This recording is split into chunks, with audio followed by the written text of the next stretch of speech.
Hello everyone, I hope you all are good. तो चलो आज हम एक नया टॉपिक स्टार्ट करते हैं। वो है what do you mean by decision making, means decision making क्या है। उसके बाद हम देखेंगे इसकी एडवांटेजेस एंड डिसएडवांटेजेस। ठीक है, तो पहले हम इसका मीनिंग समझेंगे कि मैनेजमेंट में डिसीजन मेकिंग क्या रोल अदा करता है। ठीक है, इसका क्या रोल है। तो फर्स्ट स्लाइड पे देखिए, पहले हम इसका मीनिंग देखते हैं। What do you mean by decision making. इन्होंने देखिए क्या लिखा है। Decision making is the process of making choices, means कि इसमें हमें डिसीजन मेकिंग क्या होता है कि बहुत सारे अल्टरनेटिव्स होते हैं। ठीक है, अब देखो एक ग्रुप है, ठीक है, जिसमें अप्रोक्स 10 मेंबर्स हैं, तो हर किसी का अलग पॉइंट ऑफ व्यू होगा, हर किसी का अलग डिसीजन होगा। ठीक है, तो उसमें हमारे क्या होते हैं, बहुत सारे चॉइसेस मिलते हैं, हमें बहुत सारे अल्टरनेटिव मिलते हैं किसी भी प्रॉब्लम को लेकर।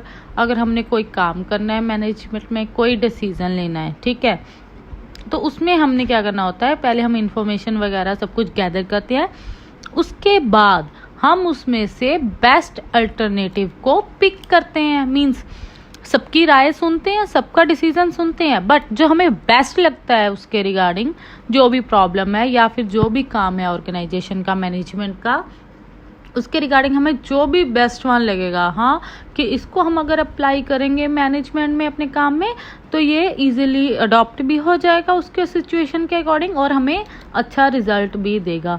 तो वो होता है डिसीजन मेकिंग, कि हमने वो डिसीजन को फिर यूज करना है, मेक करना है। ठीक है, using a step by step decision making help you make more deliberate thoughtful decision by organizing relevant information and defining alternatives.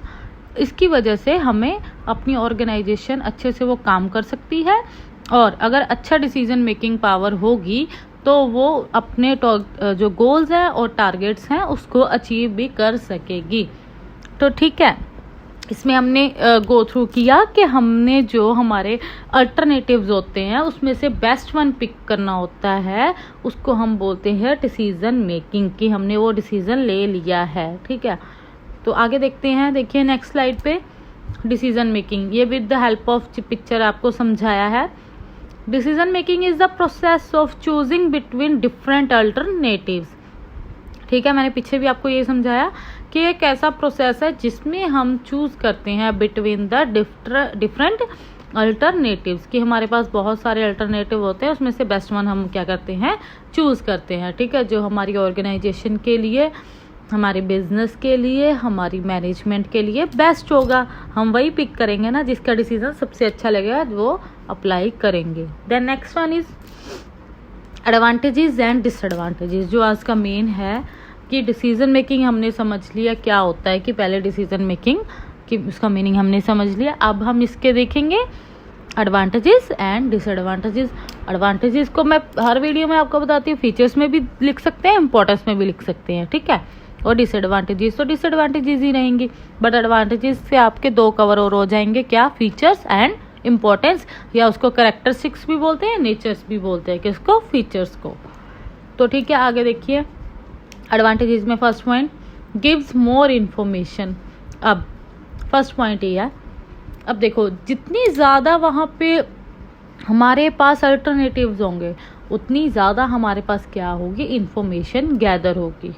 ठीक है ना, क्योंकि अगर जितने ज़्यादा मतलब हमारे पास मेंबर्स होंगे उनके उतने ज़्यादा पॉइंट ऑफ व्यू होंगे, तो उससे क्या होगा, हमें उतनी ज़्यादा इन्फॉर्मेशन मिलेगी और हमें पता लगेगा कि क्या हमारे लिए बेस्ट वन है। ठीक है, ताकि हम उसको यूज़ कर सकें। Increase peoples participation.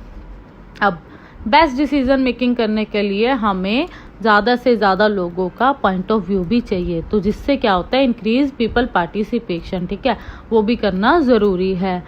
Then provide, इसमें ग्रुप डिसीजन मेकिंग भी आता है। ठीक है, प्रोवाइड मोर अल्टरनेटिव्स। अब ये सारा इसी के रिगार्डिंग है। ठीक है, ग्रुप डिसीजन मेकिंग। अब जितने ज़्यादा मेंबर्स होंगे, अब आपने किसी से मतलब सोचो एडवाइस लेनी है, आप 1 नहीं 2 नहीं 3 से लोगे तो आपके पास क्या होंगे, बेस्ट अल्टरनेटिव होंगे, पर आप किसी एक की सुनोगे। ठीक है, तो यही इसी में है कि प्रोवाइड मोर अल्टरनेटिव, पर हमने क्या करना है, जो बेस्ट वन है वही पिक करना है। डन। तो इसमें और इसके एडवांटेजेस क्या है कि ये क्वालिटी ऑफ डिसीजंस को भी इम्प्रूव करता है, ठीक है। उसके बाद ये कमिटमेंट भी दिलाता है, ठीक है।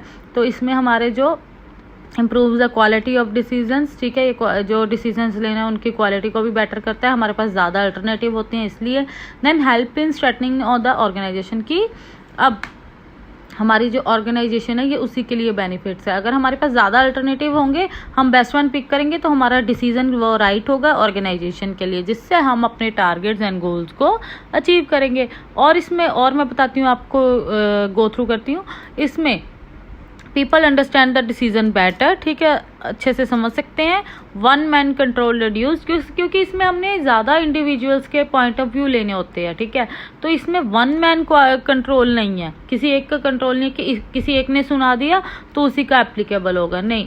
डिसीजन मेकिंग में क्या होता है, हमने ज़्यादा अल्टरनेटिव होते हैं तो इसमें वन मैन कंट्रोल रिड्यूस होता है, ठीक है।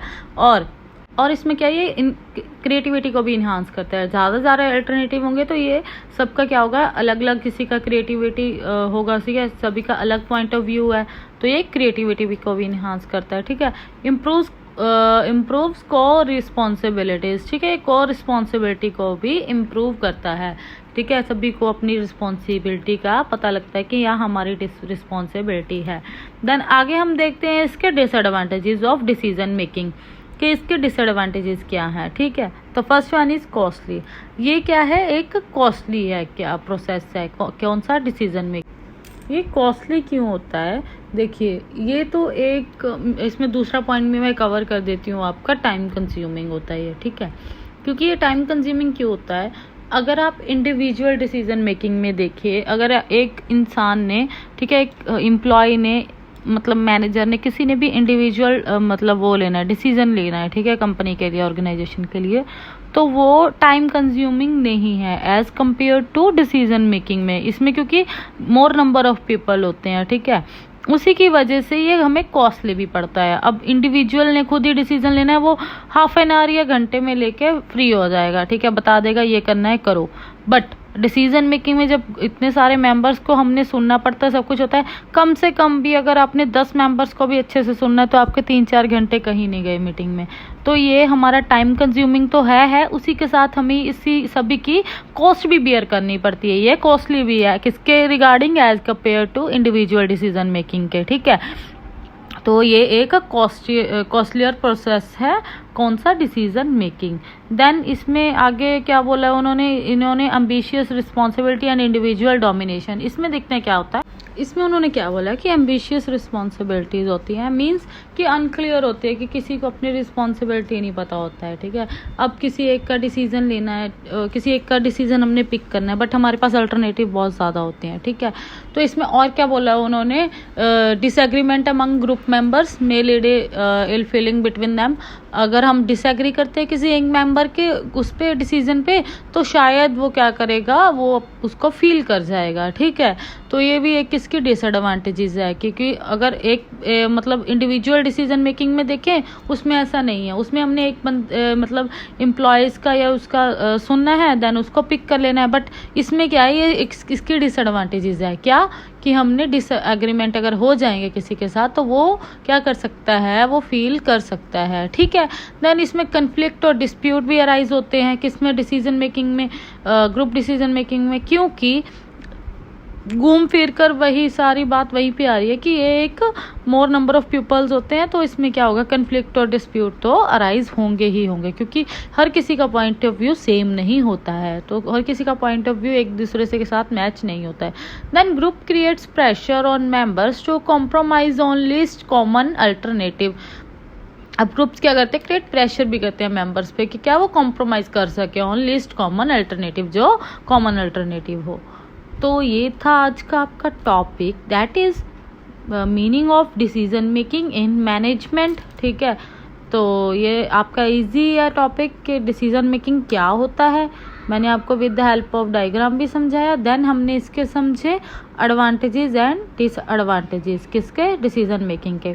एक बार मैं फिर ओवरऑल क्लियर कर देती हूँ आपको, डिसीजन मेकिंग क्या होता है कि हमने अपने choose one the decision making is the process of choosing between the different alternatives. ठीक है, तो ये था आपका कि ये ग्रुप डिसीजन मेकिंग में आता है। देन इंडिविजुअल डिसीजन में किसमें एक सिर्फ एक एम्प्लॉयज़ का या किसी मैनेजर का या किसी का भी हमने डिसीजन का करना होता है, सुनना होता है और उसको अप्लाई करना होता है, वो होता है इंडिविजुअल डिसीजन मेकिंग। तो मेरी और ऐसी वीडियोस देखने के लिए मेरे चैनल को सब्सक्राइब करें। Thank you.